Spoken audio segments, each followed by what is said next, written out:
And Salty Cup. Salty Cup, sir. How you doing, Khru Dave? I'm great, sir. Thank you. Awesome.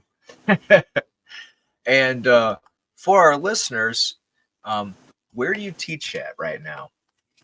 I am in Miami, Florida. Our gym is called Beautiful Violence Muay Thai. Fantastic and beautiful violence it is. So, in your background, what inspired you to start Muay Thai? I mean, it hasn't been really around that long in most of the country. So, what inspired you to find it and start it? Um, well, I began martial arts training very young. My stepdad, taught martial arts, and I didn't really want to be a part of his classes. He taught karate, and I was really resistant. And I got in a fight in fifth grade. It did not go my way, and Dad wasn't having it anymore. I became a karate nerd from then on. And as a teenager, I remember, in studying martial arts, in books and studying the martial arts that I wasn't able to practice on my own, I really fell in love with Muay Thai. And I started chasing it as a young man and finding all the seminars that I could to do. And it's really been something I seeked out. Awesome. So, who was your first teacher in that journey? Along the way, I met a man who was a world champion in Muay Thai. His name is Raul Yopis. He's a Cuban immigrant to Miami, and when I met him, it was a weird chance coincidence that his girlfriend was on a TV show, a reality show called Fight Girls, where they had an American team of Muay Thai fighters, and they trained them to fight against the Thai team in Thailand. And during that show, I was watching religiously every week, and I remember seeing the woman. Her name was Courtney McCarty, and I asked one day in the hallway. I said, Courtney, are you part of this reality show? Yeah, I am, but the real champion is my boyfriend. His name is Raul. He's a 6-time world champion, and from then on, we hit it right off. Oh, that's fantastic. So, how long between you starting your training did it take you to get to your first competition? That was an interesting journey as well, because Raul was not really a teacher at heart. He was a fighter, and he would tell me from the beginning, I'm not really a coach. I fight, but you could join me to fight. You could join me on the journey. So 3 months after I met him, I had already been deep into boxing, deep into karate, and 3 months after I met him, he took me to what would become like the biggest fight I had done up to that point, and that was in 2006 at the first Thai boxing national championships. Very good. I didn't know a lot of who would be there. I didn't know the characters of the sport that well. I had a lot of experience in boxing and just a few months training with Raul in Muay Thai based stuff. And I was starstruck to meet Adrian Chai and to meet everybody in the circle. And I came up a little short in the finals of the tournament, but it was a great learning experience. And I got to change my life in that one competition, in that one 4-fight weekend. And what's really interesting is that must have put a lot of inspiration behind you, because you've gone on to meet so many great Thai fighters. I really feel lucky that along the way, I've been introduced to many great champions, and I had the opportunity to train with and learn from many great champions. And I've made it like my personal mission to chase down the ones that I consider my idols and to try to take what I can from their training and learning. So, you mentioned your idols. So, you must have specific fighters that inspired your personal style. I really think so. Along the way, I was always very intrigued by the things that made Muay Thai unique, the things that were different from Muay Thai and karate and kickboxing and the several other kick fighting sports that there was. And understanding the clinch made me really, really excited to be a part of something different. My background before meeting Raul, I had a lot of training in judo, so it kind of transferred over to my clinch being a big part of my game. And then Disonoi became the spirit, my inner spirit animal of fighting. And my clinch style of fighting was based on the things that I had seen and tried to mimic from Disonoi. Yeah, man, what a fantastic fighter. I remember watching his fights, across the 2000s and just being in awe, just absolute awe. It was fantastic. Yes. Awesome. So how many fights have you had now? Um, well, if we combine no holds barred fights, mixed martial arts fights, kickboxing, and Muay Thai, I have 68 fights. Woo, So I fought pretty at a doggone good. but I love it, and I'm not done. I'm definitely not done. So this year we're planning for a few more. Awesome. Keep going until they stop, right? That's it. That's cool. What was your hardest fight camp? My hardest fight camp definitely would have been my last one. Every birthday that I've had has made this journey a little bit more challenging in certain ways. But my last Muay Thai fight was in 2016, and I would say that being riddled with injuries throughout the camp, having to work around many things, and having some injuries that I didn't want to diagnose until after I fought, made it a very, very challenging fight. But it's also probably my favorite performance because, in spite of all the hardship that I put through getting into it, it became a really, really good fight. My opponent couldn't make the weight, so they gave me 50% of his purse for him being the next weight class above me, and me still accepting the fight. He was also very disrespectful in the way that he handled himself and the language that he used, and in all the interviews. So they gave me a special bonus for being honorable fighter of the night. They called it. They gave me an award that said honorable fighter of the night. We were the main event. I got another bonus for being fight of the night, and then I got a half of his paycheck for him not making the weight. And I won. So great night. That worked out great. So hardest fight camp and best fight that I could remember too. That's awesome. And then you've also been training a lot of fighters. So Yeah. so that's pretty cool too. You have a good stable of students. Well, And I'm really proud of that. I think even in my as a very young man, I was convinced that I wanted to be a coach. I was in awe of what my senseis in karate had helped me and taught me, and I wanted to change the world the same way that they did. And in my journey of martial arts, I've been fighting so much and staying so active and staying so relevant, so that I could always be qualified to teach the next generation of people to do what they do. So we've had several world champions, several professional and amateur champions, and a couple of students that I'm really proud of. And the one I'm the most proud of, I think, is my oldest son, who's done a lot of great stuff, especially this year. that's awesome.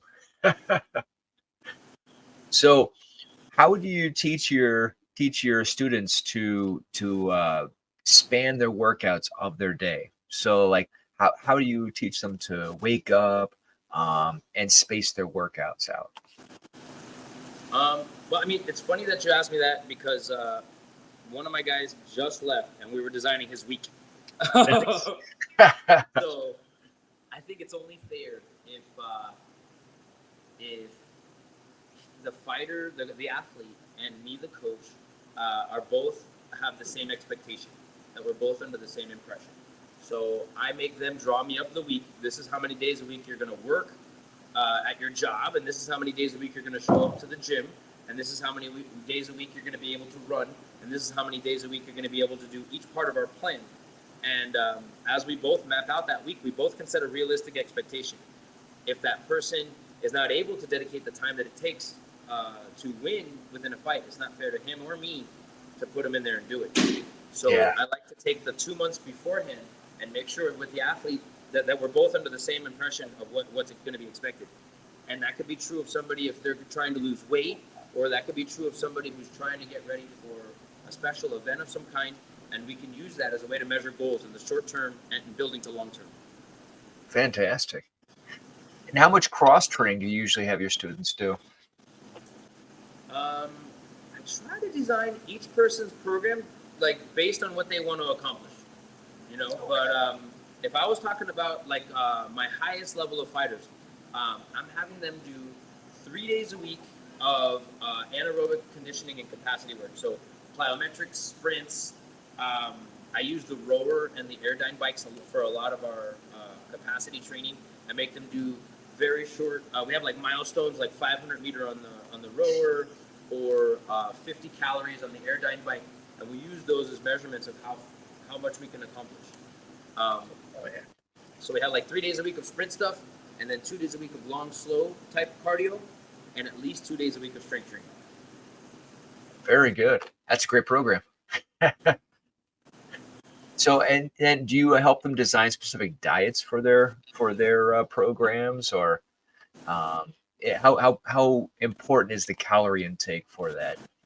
Man, nutrition can be your biggest weapon or your biggest weakness. Nutrition and your overall health is really all we have. But I try to give a rough plan and guide to my fighters and students. The people that want to take it a little bit farther, we also have a very good friend to me and partner who's a nutritionist, and takes some of these, like the professional levels fighters especially, and designs like every bite of what they're going to do and every pound of their weight cut. But we always kind of work as a team. Even the nutritionist is chiming in and calling me throughout the week and reminding us. I feel like everybody on the team can do an important piece. Okay. Oh, fantastic. Now, running the gym, especially with so many successful fighters and large stable of students, what is the hardest part of running the gym itself? I think, well, you know what, being a friend and knowing you for so long, I think that we have some of the same problems. I think my biggest problem in business is that I try to do everything myself.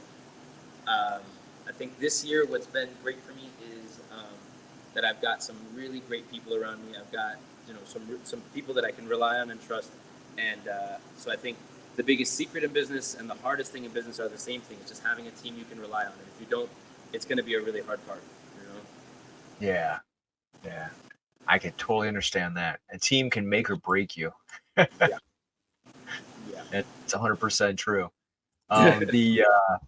Speaking of which, I know that we've been working on a great project. We have the Living Muay Thai has I think helped all of us in that fashion.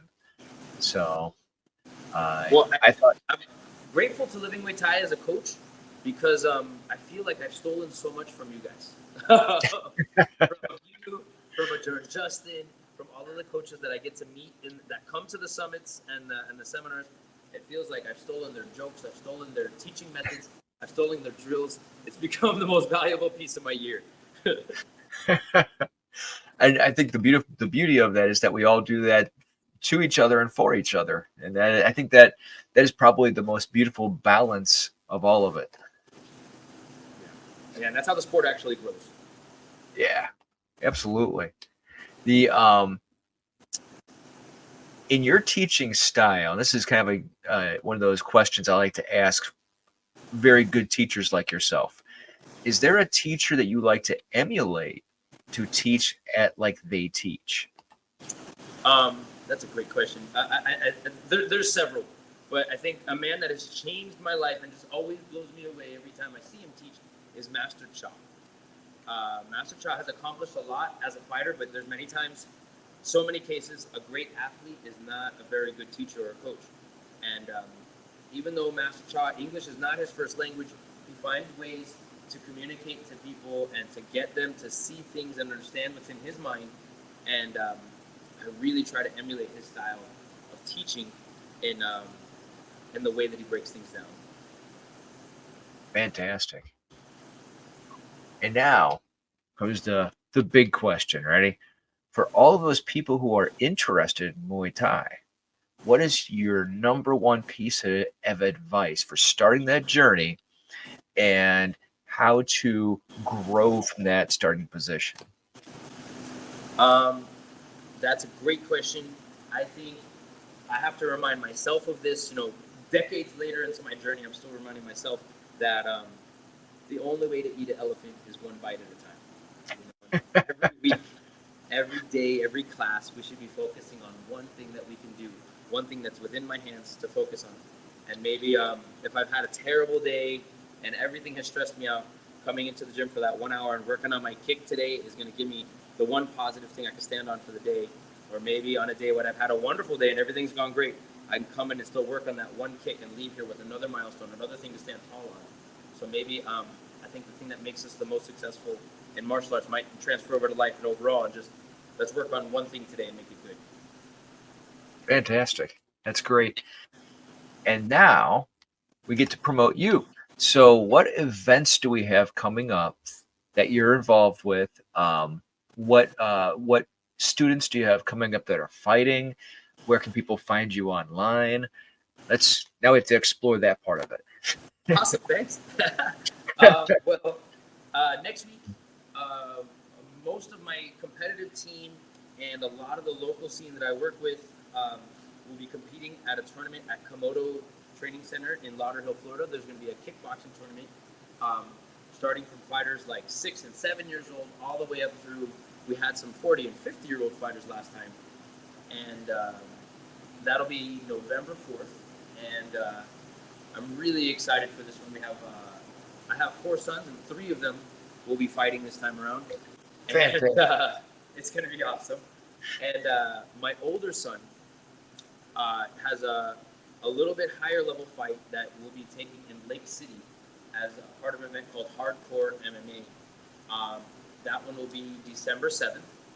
And we have lots of, our team is always excited for many things, but we have lots to get forward to because we've expanded into a bigger gym. This is still our small location before we move things over, but we've gone to a twice as big location with better stuff and all kinds of cool things that we're excited about changing and designing. And we have a trip to Thailand coming with the Living Muay Thai group that I really look forward to every year. That's going to be in January. Awesome. And Edger Chai and see some of the oldest and coolest camps in the Mecca of Muay Thai.